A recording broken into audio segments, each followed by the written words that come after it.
What is up, guys? I'm Justin, aka Call Me Cookum. I'm a full-time content creator and an ex-bartender, and today I will be reviewing the BuzzFeed video, If Bartenders Were Honest, because I fucking wish I could have been at some point or another.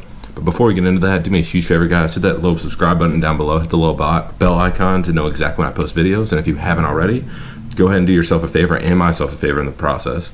Follow me on TikTok, on Twitch, on Instagram, and on Twitter, and you can even add my Snapchat. All that information will be found in the link below. But first, I'm gonna make a drink. I'm gonna make a quick drink. I'm gonna make a very simple drink because it's gonna make this a whole lot easier. But I'm gonna make a rum old fashioned. Let's get the ingredients for that real quick. All right, here we go. We're gonna start off with a little bit of sugar, a little bit of white sugar. We don't need a cube and all that. We're not bougie here. Just enough to just make a little bit sweet here. A little bit of Angostura bitters. 4 dashes. We want to be as bitter as my personality. You know, go a little more, whatever. Why not? And we're gonna use coconut cartel just because I like it. Tastes good. We free pour here. We don't need a jigger for all this. You're a little extra. I need it after today. We need to get a nice little bar spoon, and only real G's hold it like this, so. It doesn't really take too much, just enough to the point where the sugar starts to dissolve a little bit. And if you have like spherical ice or cubed ice, go for that, because the larger the surface area of the ice cube, it's gonna chill your drink quicker and not dilute it quite as much. I'm just gonna plop this little ice cube right in there. Man, I wish it was bigger. That's what she said. I'm gonna stir this a little bit more as well. That's fucking good. Dude, goddamn, Cookum. Did I just call myself by my own fucking name? Yeah, whatever. Worst things have happened. I think we'll be alright. Let's get into it. Let's do it. I'm watching this on my iPad because I'm bougie as shit. What do I recommend? That you look at the menu and act like you've been in a bar before. Let's start off with that real quick. I'm going to say 99% of the bars you go to are going to have a drink menu. You can ask for it if you really need to, but for the most part, you're there to drink. You probably already know what you want. If you don't know what you want, that's completely fine. As a bartender, bartender, let's put that part out there, ever had a problem with offering suggestions, especially ones that I like. I'm a big Rumplemans guy. I will drink the shit out of it until the day I die. I love mojitos. I hate making them, but I love mojitos. So if you want to sit there and enjoy a good one made correctly, I'll fucking make it for you. In addition to that, I like things with a lot of flavor, a lot of mint, not too fruity, but I did like sweet things. When it came to the drink menus actually being offered, they're usually already there in front of you. They're, you know, like in the little table TPs or whatever you want to call them, or they're already offered to you the moment you sit down. Don't be scared to read. Not call out the people who can't read. If it's a different language, completely fine too. No issues with that. But like, take the time to sit there and actually, you know, process what's going on. If you want to ask the bartender for their opinion, go for it. All right, there's no issue there. Don't get mad at the bartender if he already has an attitude. If you sit there and demand to know what the drink says in front of you. On to the next part. No, I don't know what that drink is, but I'll Google it in the back. Okay. Oh my God. All right. I never had any issues whatsoever with just telling a customer to their face, like, hey, I don't know what the fuck that drink is. I'm literally gonna Google this right in front of you. Most drinks, there's 1,000 freaking recipes for it out there. What is just sit there and randomly guess which one they're talking about? You're probably gonna guess wrong. What's the shame with asking to make sure it's the correct one that the person's looking for? I know a lot of like other bartenders before like don't have a problem with going to the back of the kitchen or just to go check on something real quick while they go to pull out their phone and Google it. I'd rather do it in front of the customer. I'm like, hey, this is the one you're talking about, right? I had a customer come in one day and ask for a black Superman. I thought he was talking about the freaking comic book character. Turns out it was just nothing more than like an adios motherfucker, an AMF with Chambord in it. That was it. That's the only difference. I never would have known that unless I looked it up right in front of them. Beats me. On to the next one. There's also a siren outside, so if you can hear that, I apologize. I live in the middle of Baltimore. Happens all the fucking time. Tequila shots. Would you like terrible, not so terrible, or impress people with your money? That is actually a really good point. I wouldn't say it like that, but I mean, I worked in a college bar. It was relatively cheap no matter where you, like, no matter what you ordered within the bar itself. But when it came to what you wanted to order, I would go up to people and I'm like, do you want like rail, call, or top? Most part, if you're just trying to get the full effects of it, just drink rail. Sit there, swallow your pride, doesn't fucking matter. It's the cheapest stuff in there. You're not there to sit there and impress anybody. Those are pretty basic calls. I lie to people and say calls are like kind of where you go to look like you know what you're talking about, but not really. Call liquor in the place I was at was pretty much generic. It's like your Jack Daniels, your Tito's, your Deep Eddy, your Kettle One, your Stolio. Stolio in some places might be top shelf. Basic stuff that you can find readily in a lot of different liquor stores, a lot of different bars. Tend to be in that middle level range where it's between 20 and $30-ish a bottle or so. They tend to be your moderately priced liquor. And your top shelf, which is you're trying to impress people with your money, is the stuff that's real bougie, like your Blue Label, Jameson, sometimes even Rumplemans. I drink your Tuwaka, your Sambuca, XO, just the kind of stuff like 1942, like the kind of stuff you're gonna sit there and spend a top dollar in order to purchase. Why are you taking a shot of that anyway? You might as well sit there and put it on like a single rock and enjoy it. All right, on to the next one. No, I can't recreate that drink you had that one time at that one bar. Okay. When I said before, I'll say it again. Drinks are different no matter where you go. Everyone makes drinks different. There could be one fucking drink out there with 1,000 fucking names with it. There might be one drink out there that only exists in one fucking bar. There's no way of knowing the difference. Like personally for me, around the Maryland area, a very staple like drink is an Orange Crush. If I were to go outside the state and order an Orange Crush, they would not have a clue of what I'm talking about. I refer to it as a screwdriver on steroids. It's essentially what it is. It's orange vodka, triple sec, fresh squeezed orange juice, a little splash of spray on top. Tastes phenomenal. It's a staple here in this area, which blows my mind because oranges aren't even indigenous to this fucking area. You can't grow them here. Why the fuck is that our main drink in this area? But it is. It just makes sense. The variation of that is a drink called like a 007, which is orange juice, orange vodka, and 7-Up. 007, which is just another take on a screwdriver. You can't just go to a place, describe a drink, and just expect the bartender to know it. Bartenders as a whole tend to have maybe like 1,000 drinks memorized.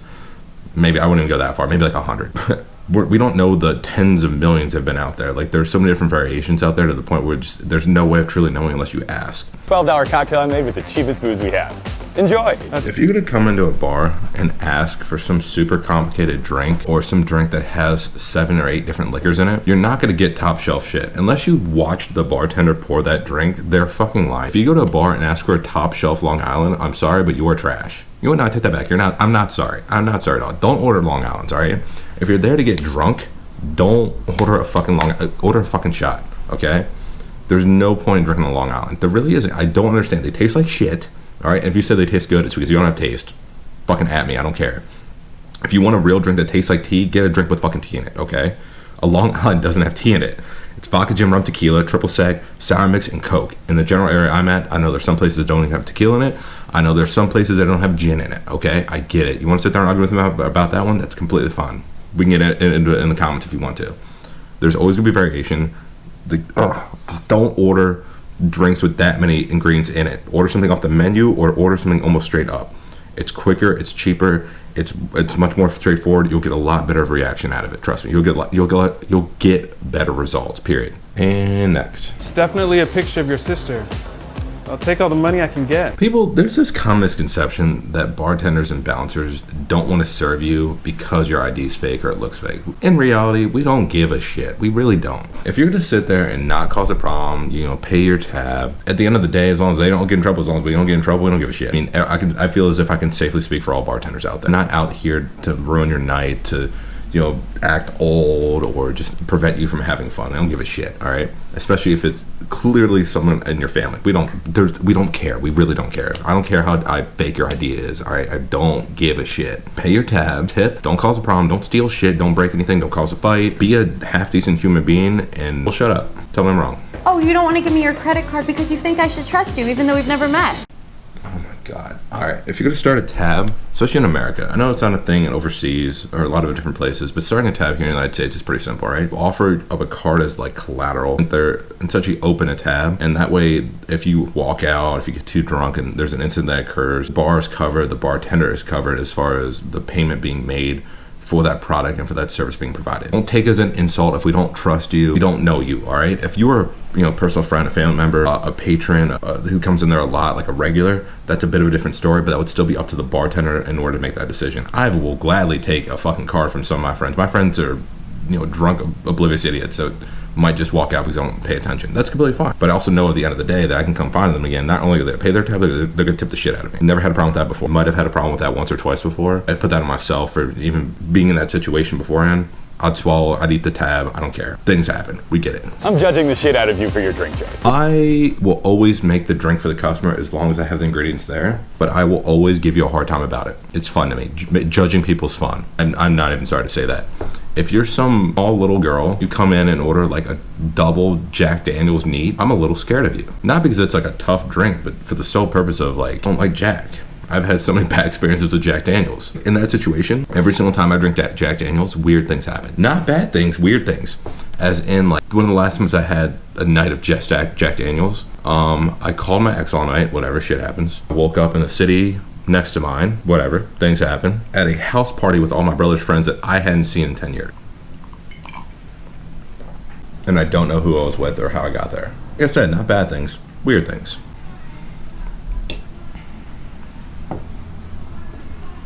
4 Jaeger bombs? I hope you and your friends die in a hazing accident. Okay, I personally like Jaeger. I did a sponsorship deal with Jagermeister back in December.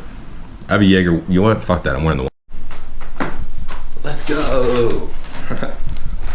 Wow. Oh shit, it's drink. All right. Jaeger onesie. Fucking love Jaeger. Jaeger's underrated. I hate when people are like, oh my god, I can't drink Jaeger anymore. I had a bad experience as a kid. Fuck off. You don't have taste. That's what you don't have. You can have Jaeger bombs. If anything at all, fuck it. I'll do it with you. I don't give a shit. I'm wearing this for the rest of the video. And next one. Long Island iced tea? Sure thing, garbage person. Okay, I didn't think they're actually gonna mention Long Island. It's bad to think like this. It is, but Long Islands tend to be ordered by people that don't know what else to order. They just want to get drunk. Like I said, that's completely fine, but just rip a shot. Don't order a Long Island, and please, for the love of God, do not order a top shelf Long Island. All right, if you're gonna order it, just fucking order it. Just don't talk about it. Just fucking do it. Just fucking do it. Oh, you think that I'm wearing this low-cut shirt to get your phone number? Give me your money. I wish I had that option as a guy. I could bartend shirtless, I would. Women get objectified so damn much when it comes in the bar industry. Kind of dumb shit that I would hear males say to women at a bar, like bartenders or not. One of the most fucked up things I've ever heard for my entire life. And like trans guests think they can get away with it because the person's working. Shut the fuck up. Like, no, stop that shit. And on top of that as well, I mean, you would have to look more attractive, like guys and girls, when you're working, because in the most non-fucked up way possible, more attractive people tend to get better tips. Kind of sucked for me because I'm ugly as shit. Actually, not take that back. I'm fugly, if that's fair. Moving on. We are not a team. You creep me out. Imagine how she feels. God, creeper guys at the bar, motherfuck. I would try to always befriend like customers at the bar. You know, the weird asses, the older people, the people my age, fucking everybody. You know how many times guys would come in here and be like, yo man, I think I can get with that girl over there, man. Like, I think I could smash. Like, yo, like dab me up, yo. And I would I'm like the kind of shit that I would want to say to that piece of crap right there, I can't say it. I would literally get in trouble. I can't fucking say it. So I would just have to sit there from a distance and be like, and then people ask me why I drink. God damn it. God fucking damn it. I poured you the wrong kind of wine, but I'm pretty sure you can't tell the difference. Oh my God, yes. All right, so when it came to wine, it took me a really long time to just get the basic names down as far as like what's a red wine, what's a white wine. And to this day, I still can't fucking tell the difference on a flavor aspect. I know what's sweeter and what's drier. Like when it comes to like a Cabernet Merlot, I don't fucking care. You know how many times I would mix that? Every once in a while someone would be like, oh, can I get a red blender? And I would pour them like a Pinot Noir mixed with like a Cabernet and be like, oh, this is delicious. What's it called? I'm like, I'm sorry, I just threw the bottle away. I can't remember what it's called. Like, oh, I'll just look on the menu. I can't find one right now. Sorry. And next one. Make it strong? Go fuck yourself. Make it strong. Oh my fucking God. Drinks are designed the way they are for their one specific reason. You're supposed to sit there and mask the flavor of the bad texture of an alcohol and express the desired flavors and aromas of that liquor. Don't ask me to make it strong, okay? Go fuck yourself. If you want a strong drink, order goddamn double. Period. Leave it at that shit. Fuck, man. God damn it. That should be stronger for you. It's the same drink, but I put a tiny drip of rum in the straw. All right, my bad. I had to take the onesie off. Everything is hot as hell. Like, it's so warm, and it's so fucking warm in my house right now, but I don't feel like turning on a fan. It's a lie. I have the fan on. I don't feel like turning the AC because it's on the first floor. I'm on the third floor. Anyway, long story. Okay, I've personally never done this. So putting like a drop of alcohol in the straw, like the straw to like fool the customer into thinking it's stronger. It really doesn't make any sense to me. Like the whole idea behind it, it's they're gonna take one sip. They're gonna automatically assume that the first sip is what's gonna be like the full-on taste of the rest of the drink after that, and they'll just leave you alone. I'm I'm really bad at lying. I'm a horrible liar. So I know if I were to do that, they would be asking me if I actually put something into there. And I'm like, yeah, of course I did. And they're just gonna call me out for my bullshit, and I'm just not gonna be able to get away with it. So now I'm gonna fucking risk it. Period. I don't need to shake it this much, but it looks cool. Tips, tips, tips, tips, tips, tips, tips, tips. All right, the whole shaking, the aggressive shaking, kind of going back and forth. Like I do the shake where I kind of go like this. I try to like look at the customer and try to smile. I have my other arm up as if I was trying to protect my shoulder or some shit. I don't know, because it feel weird having my hand to my side. Like, I'm gonna get my shaker tin. Whatever. Have these two shaker tins. Always gotta lock it in, that way it couldn't come off like this. So then get that nice little shake, kind of going back and forth, kind of go back like that. It felt weird, kind of like this. I hate when people like go like this, and sit there like try to jack it off and all that shit. Like, doesn't make any sense to me, right? By the way, you can get these from Bar Chemistry. Link will be in the description below, I guess. So, cheers. And next one. I've had 6 shots this shift. I've done 12. So this kind of goes into something called a dry bar. Thankfully, I didn't work in a dry bar. A dry bar is essentially a bar that doesn't allow the service staff to drink on the job. Many places will allow for like testing of alcohol to make sure things taste correctly.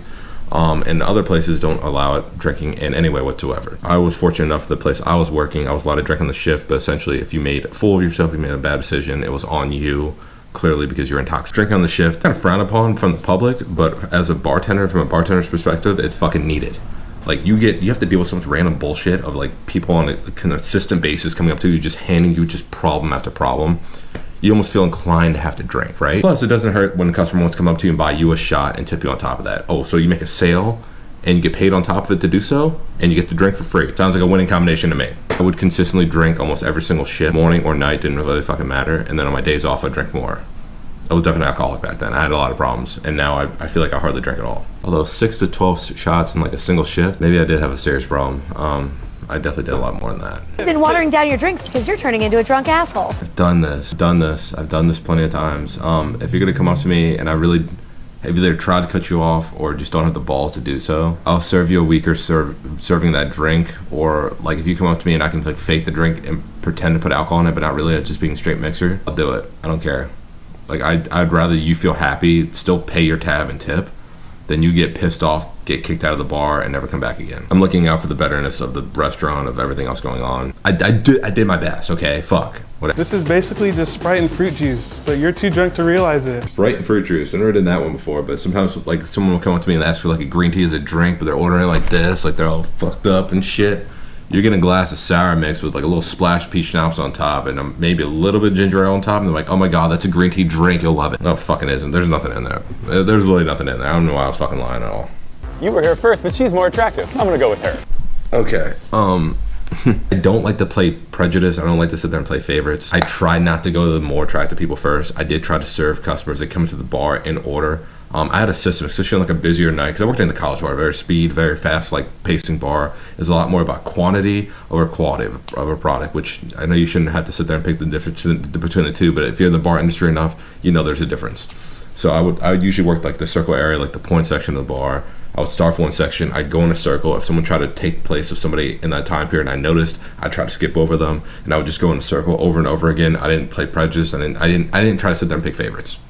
I mainly did that because in the most non-cocky way possible, I was fast enough. No one would ever have to wait that long for a drink, and I could sit there and fire off numerous drinks at a time, as long as they weren't super complicated. It was a lot more of a 1-2 ingredient max mixed cocktail kind of bar, beer, shot kind of bar, where I could make it very, very quickly or a lot at the same time. Didn't really have to worry about all that. I'm pretending like we didn't hook up that one time. We all are.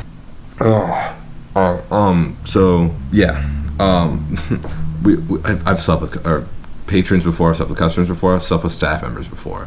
It's just gonna fucking happen. There's no way of getting around it. You're around a person long enough, you get. So some kind of referred to as bar incest, as restaurant incest. If you're around that person long enough, you're gonna sit there and develop some kind of feelings. Like you have their phone number, you have their contact information, you probably know where they live. It happens all the time. Are they gonna sleep with other people at work? Probably. Are you gonna talk about it? Maybe. I don't know. Are you gonna catch feelings? I don't know. I did. I catch feelings all the fucking time. It fucking sucks. But like, and you know who the fuck you are. But it's whatever. Like, it's gonna happen. Every restaurant does it. Every bar does it. You can't get around it. You really can't. It just sucks when you catch feelings though. Fuck. No pressure, but last call was 25 minutes ago, and I can't wait for you guys to leave. Last call is last fucking call. God damn it. Like, so if a bar closes at 2, okay? United States, most bars close at 2 o'clock. Now, I know you know New York is like 4, but whatever. Nevada, like Las Vegas, all that, it's a little bit different. But most bars, you close at 2 a.m., which means last call is about 1:15 to 1:30. Why is that? That's because no drunk person ever wants to be told what the fuck to do. If in a perfect world, they would do last call at 1:59, take everyone's drinks out, tell everyone to leave, and then be done with it, right? Perfect worlds don't fucking exist, all right? And it's sad that it doesn't. You're gonna have to tell people and give them like 30, 45 minutes to go take a piss, to go find their friends, to finish your drink, to go fucking find their friends again. Like, take a fucking piss again and, you know, find their stuff and close their tab. Like it's a process. If you can't get around it. People don't leave on time, and even with that huge cushion of time, people still linger around. They're like, oh, I know the bartender. Well, they don't know you. Get the fuck out. There used to be one of the DJs from the bar I used to work at.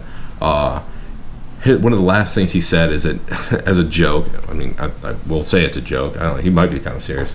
He said, if you're not sleeping with one of my door guys, you got to get the fuck out. I laughed every single time. I laughed at that joke for 4 fucking years. 4 years I laughed at that joke. I would still laugh at that joke right now if I heard it. Because it's true. If you're not sleeping with somebody there, like if you're not a patron or a guest sleeping with one of the staff members, and both of you are aware of it, get the fuck out. You know we have food here. You don't have to keep sneaking olives when you think I'm not. Stop eating the fucking fruit. That fruit and those fucking caddies is not for you to eat, all right? It's a fucking garnish. Garnishes are there to help express, to make drinks taste better, to garnish the goddamn drink. It's not there to be fucking finger food, all right? This isn't fucking on the border or some kind of Mexican restaurant where they sit there and, you know, supply chips and salsa for you. You want to get a goddamn cheddar biscuit, you go to fucking Red Lobster, all right? Or wherever the fuck they are from, all right? This is not what it is, all right? Don't sit there and eat a handful of olives because you're only a little bit hungry. No, go fuck yourself, all right? Stop trying to eat the oranges, okay? I don't care how much you like it. Oh, you like 9 limes or lemons in your drink? Fuck off, all right? Stop with that shit. It's not okay, okay? Like, ugh. I think I can speak for all bartenders when I say stop eating the fruit. It takes a fucking forever to prep. Fruit's actually pretty fucking expensive, apparently. Like, it's not on me. I'm not the bar owner. I don't give a shit, but, like, that's fucking annoying. Just stop doing it, all right? If anything, I'll actually ask for no fruit. I don't fucking care. I'm drinking there for results, okay? I'm not there to sit there and to enjoy my flavor of my drink. Oh my god, it's gonna taste so much better with 19 olives in it. No, make it a double. Fucking, you don't have to put ice in it. I'll just drink it straight. No mixer. Fuck it. Go for it. By the way, never ask for less ice too. If that's in this video later, I'm gonna edit this part out. But never ask for less ice. Don't even ask for more ice. All right, just drink your drink. Shit. Oh, what am I doing after work? Not hanging out with you. The amount of people that would ask me to go to like after parties with them would be so funny. Or even like people like, oh my god, let's finally hang out tonight. I'm like, all right, well here's the deal, all right. I still have to kick everybody out. I have to close tabs. I have to clean. I have to pull myself together. I've probably been there for 12 hours. I might not get out the door until 4:30 in the morning. Sometimes even later than that. Your drunk ass is probably be long asleep by that point. And like, oh, just hurry or see if you can leave early. It doesn't work like that, all right? In the bar industry, you get all your stuff done. There's no skipping out on it. There's no leaving early unless you have a fucking emergency. There's no leaving early. Everyone gets there at the same time. You all do the same work. Everyone gets the same amount done. That's why you split tips. It's the most fit system there. It's a system that works. It's been working for a very long time, and it's probably not going to change anytime soon. Bartenders have a very weird hours where they can hang out. They can usually hang out Sundays, Mondays, and Wednesdays. And that's even with a fucking asterisk, all right? Not Saturday. Like, Saturday nights don't exist to a bartender. That's a day that you can sit there and make the most money possible. As well as, like, you know, the Tuesdays or Thursdays or Fridays and stuff like that. But, like, you don't get a chance to really go out. And if you do, for any reason, it's like during the day when the fucking sun's up when you're still asleep with your hangover from the night before. Tell me I'm wrong. Let's go again. Let's go again. I'm just doing this until my Etsy account takes off. I've given up on my dreams. I can't remember what you ordered because I'm wasted. Those are last pretty fucking impressive too. It's all true. The only times people would come up to me, and there'd been days where I would take it a little bit too far, and I'd be in a lot of physical pain, and people would come up to me like, "Me get 1 vodka Coke," and I'd be like, I already don't like this person. You order a fucking vodka Coke. We get 1 G&T. In my head, I'm like, do they want a green tea shot or do they want a gin and tonic? Fuck, what do they want first? And I'm already forgetting half the shit, and they keep on like firing it off. I'm like, oh, god damn it. But there'd be other days too. You can tell me 90 fucking drinks. I'm like a steel fucking case in my head. Like I'll have it all memorized. You have bad days. Anyway, guys, thank you so much for watching this video. If you haven't already, subscribe now. I've tried to post at least 1 video a week right now, so I can kind of get the general consensus and general basis of how to actually do this, because I'm doing this all myself. I'm working on editing. I'm hopefully I can get better with every video. In addition to that, I post daily content on TikTok. If you want to join my Discord server, all the information will be below. I have merch link as well. To Rouse, Sex, and Condoms, 2 things I don't fuck with, as well as let's get into it. Let's do it. And as always, guys, drink for results in that situation as well. Follow me on all forms of social media. I'm going to try to start posting a lot more across the board on Twitter, Instagram, and I mean mainly TikTok as well. But I stream every single day on Twitch. I play both League of Legends and Valheim. I like to consider myself to be pretty good, and I'm trying to rank up and actually try to push for partner in both those as well. And I just want to say from the bottom of my heart, thank you guys so much for watching this video. If you watch it to its entirety, do me a huge favor, like, comment on this video as well, and let's talk about it for a little bit. I'm going to try to do more and more with that. And for anyone who's asking, I am actually in the process right now of looking for bartending jobs in this area again, because in reality, I bartended for the last 4 years, and I love it so much. It's such a love-hate relationship, but it seems like something that I'm just not going to be able to let go at all. So I will be looking for positions here around Baltimore, and hopefully I can find something here in the near future. And as soon as I do, social media will be the first people to hear about it. So as always, guys, have a great day, y'all.